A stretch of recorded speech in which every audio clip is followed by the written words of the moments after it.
Welcome back. We have been able to get past the waterfall by turning into a frog, which actually is another one of those things. I'm not entirely sure how you're supposed to figure that out, especially because the game doesn't let you wear the crown anywhere else, so you don't really know that it turns you into a frog. Sure, it stands to reason, but still. What are you supposed to do? Try it on every single screen? Anyway, let's take a look around. This cave that we found. What's this? Why, it's a cave behind the waterfall. You see an old board lying by the cave entrance. That might be useful. Okay, now comes the worst part of this game. I'm going to use a separate save game for that. We have to get past this cave, which, as you might gather, is not going to be easy. It's rather dark here. This cave is very dark. Try as you might, you cannot peer through the darkness. Fortunately, we have a lantern.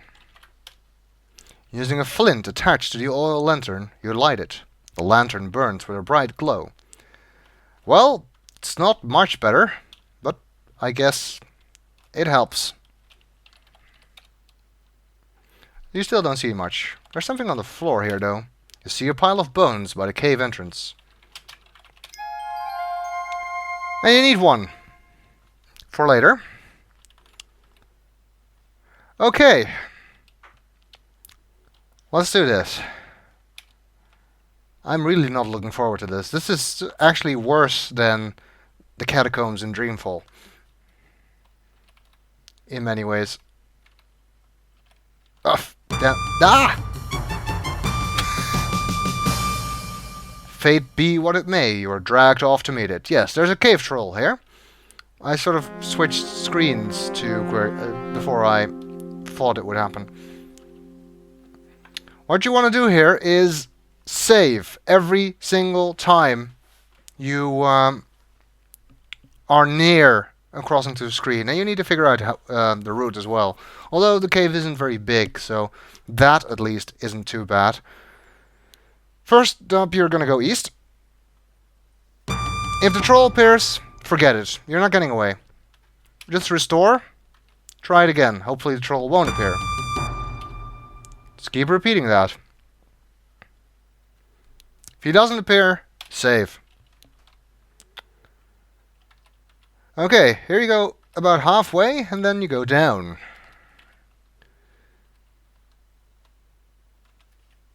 Again, save before switching screens. No troll by the looks of it. So, let's go down and then east.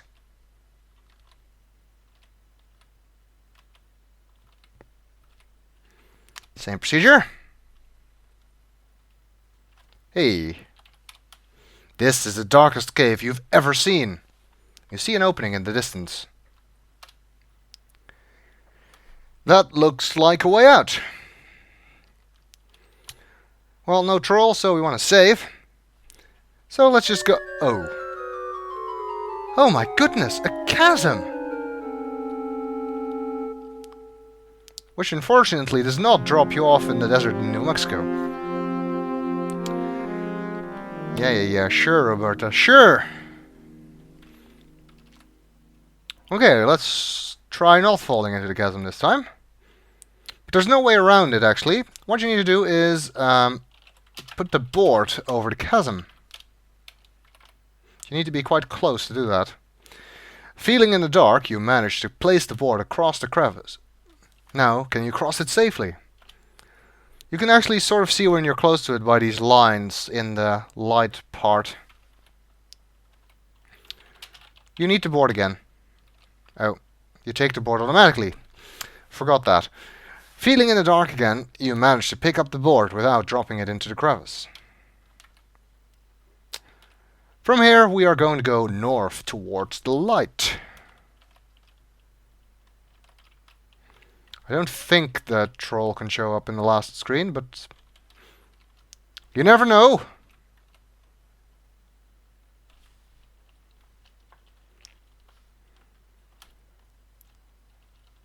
And we've made it to the other side of the mountains, so hopefully we'll find that fruit somewhere around here. From here, a huge muddy swamp spreads eastward. Large moss-covered swamp trees tower overhead, while grass tufts and reedy plants poke up from the mire. You can hear the many chirpings and croakings of unseen swamp creatures. You can actually douse the lantern. I'm not sure if you can run out of oil, but unlight lantern. You extinguish the oil lantern. Not sure if you can run out of oil, but in case you can, it might be a good idea to do it. Something tells me this swamp is not safe.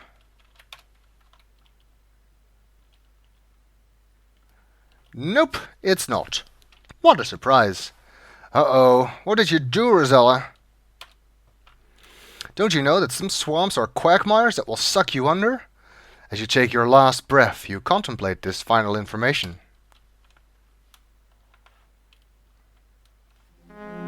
Thanks for playing King's Quest 4. Yeah. Maybe we can get some swamp ooze while we're here. No, wait, wrong game. There are, however, some tufts of grass that might indicate locations where we can walk safely. Swamp grass and reeds line the edges of the swamp. Tufts of thick grass poke up from the water. And what you have to do, you can't just walk into it, you have to jump. And rinse and repeat. Found it, we did! The way through the marshes. Orcs don't use it. Orcs don't know it. They go round for miles and miles. Okay, that's enough of that. Jump, jump, jump, jump, jump. Hey, what have we here? A tree with a gleaming fruit on it. You see a small island in the middle of the huge swamp. Upon this island grows a scrawny little tree. A large, glistening fruit hangs from a small branch. Unfortunately, a huge cobra protects it. Oh, want to jump. Jump, jump, jump for joy. Uh-oh. And here I was hoping he'd stay asleep. A huge cobra protects the small tree that bears the wondrous fruit, the fruit that your father's life depends upon. Maybe he won't mind us. Also, this last distance is a bit too far to jump. Uh-oh, what did you do, Rosella?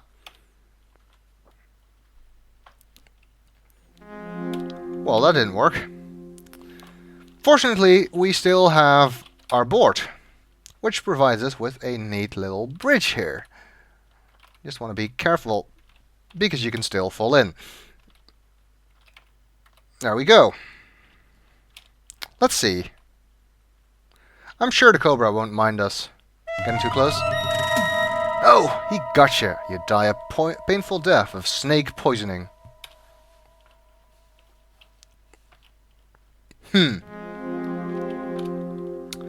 Now, of course, the obvious thing to do here...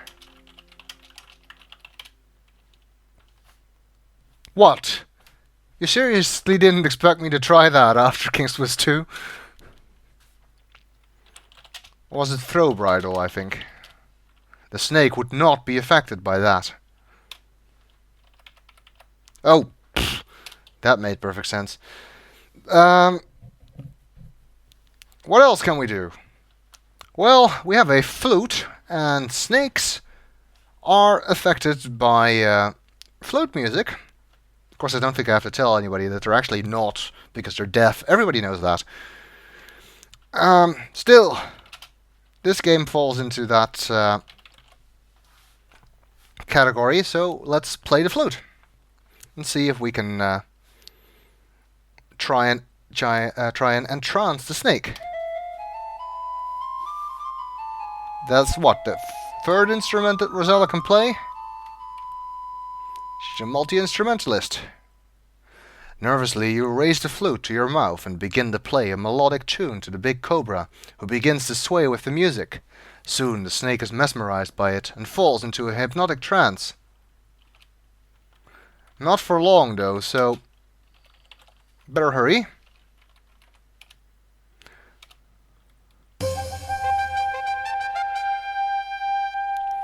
We got a special fanfare because we have the magic fruit that will cure our father, if we can get it back to him, which means we still need to get that amulet back from the lot.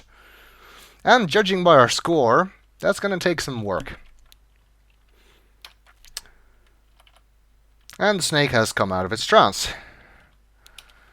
So, back across the board. Need to get it again, because we still need to get across the chasm in the cave again.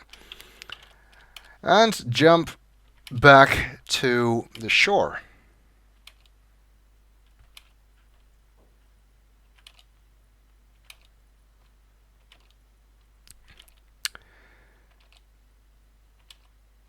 Well, it seems we've achieved our primary objective, but it will be quite useless unless we can find a way to signal Atris. Get Lolots to give the amulet back. Okay, let's light the lantern again.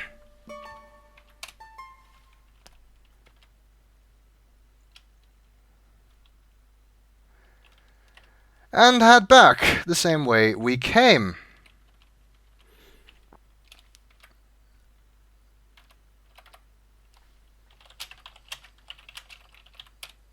Feeling in the dark, you manage to place the board across the crevice. Now, can you cross it safely? Of course I can, you just need to walk to the side. Feeling in the dark again, you manage to pick up the board without dropping it into the crevice. I don't think you need it again, but still. Okay, now we head west. Same procedure as before. Need to save before every screen transition, because the troll can still get you.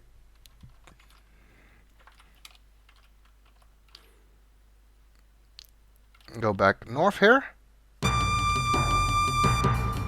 Uh-oh, we've been caught by the vicious troll! Again.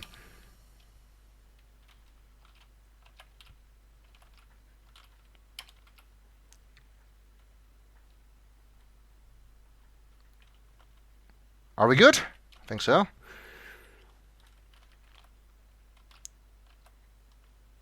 Have to be careful here that you don't accidentally overwrite your save game at the start of the screen when the troll does show up, because then you'll be completely stuck. And we're out! Thank goodness. Now we never have to go there again. Alright, let's extinguish the lantern again. You extinguished your lantern. Not sure if that's necessary, but still. We got the fruit. We got back safely, and we'll continue to find a way to get that amulet back so we can actually get the fruit back to our father in the next video.